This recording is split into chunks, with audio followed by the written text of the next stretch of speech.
Everyone welcome to my channel Shilpa's daily life. আমার এই নতুন ব্লগে তোমাদেরকে জানাই অনেক অনেক ওয়েলকাম আর অনেক অনেক ভালোবাসা। এখন বাজে সকাল প্রায় 8টা আর একেবারে আমি ফ্রেশ হয়ে নিয়েছি। চা বাপিমাকে বানিয়ে দিয়েছিলাম, দিয়ে আমি চলে এসেছি আমার রুমে, এসে বিছানাটা গুছিয়ে নিলাম। তো এরপর আমি একেবারে চুলটা আঁচড়ে নিচ্ছি, তো নিশ্চিন্ত হয়ে কাজ করছি। আর আজকে তো স্কুল ছুটি আছে, দুদিন টানা ছুটি ছিল, তো সেই জন্য আর কি ধীরে সুস্থে কাজগুলো করতে পারবো।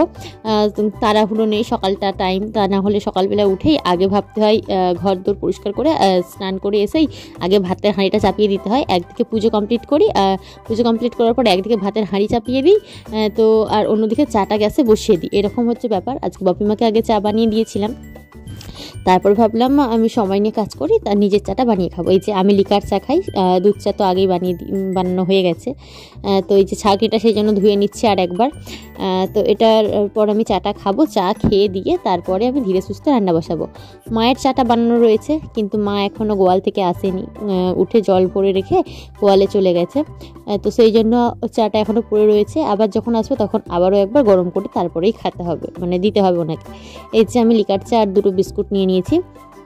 এরপর চলে এসেছি ছাদে, শীতের জামা কাপড়গুলো একটু মেলবো বলে, মানে ব্ল্যাঙ্কেটগুলো ভাবলাম আজকে একটু রোদে দিয়ে নিই, রোদে দেওয়ার পরে তারপরে এটাকে তুলে রাখবো। মানে আমি তো একা ভাঁজ করে তুলে রাখতে পারবো না, এই সপ্তাহে বর বাড়ি আসলে তাকে বলবো কি বস্তায় ভরে তুলে দাও, কারণ কি ব্ল্যাঙ্কেটের যে প্যাকেটগুলো হয় সেগুলো না আমি ছিঁড়ে ফেলেছি, মানে ছিঁড়ে গেছে আর কি, হয়ে গেল তো প্রায় 4-5 বছর প্রায় হতেই যায় জিনিসগুলো, তো প্যাকেটগুলো ছিঁড়ে গেছে, এখন বস্তায় ভরে রাখতে হয়। বাট তারপরে না আবারও ঠান্ডা, একদিন ঠান্ডা বেশ হাওয়া চালাই, ভাবছি যে থাক ফাল্গুন মাসটা শেষের দিক করে তারপরে এগুলো তুলবো।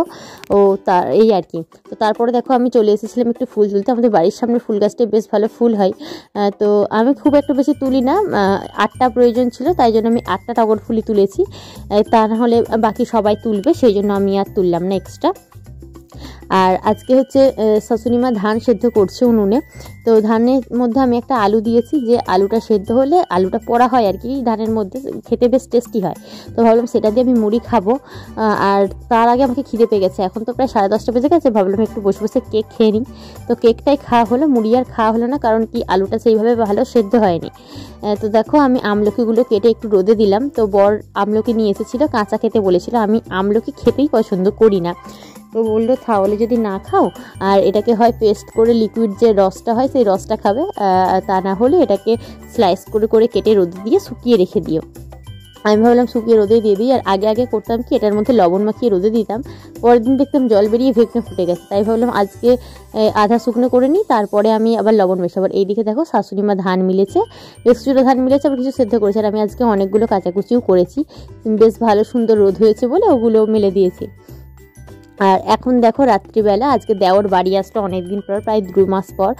তো এখানে দেখো ডিম ভাজা বেগুন ভাজা করেছি আর আলু চচ্চড়ি বানিয়েছি, এটাই রাতের খাবার, কারণ কি দেওর ভাত খায় না, মুড়ি খায়। চলো আজকের মতো ভিডিওটা আমি এখানে শেষ করলাম, কেমন লাগলো অবশ্যই কমেন্ট করে জানিও।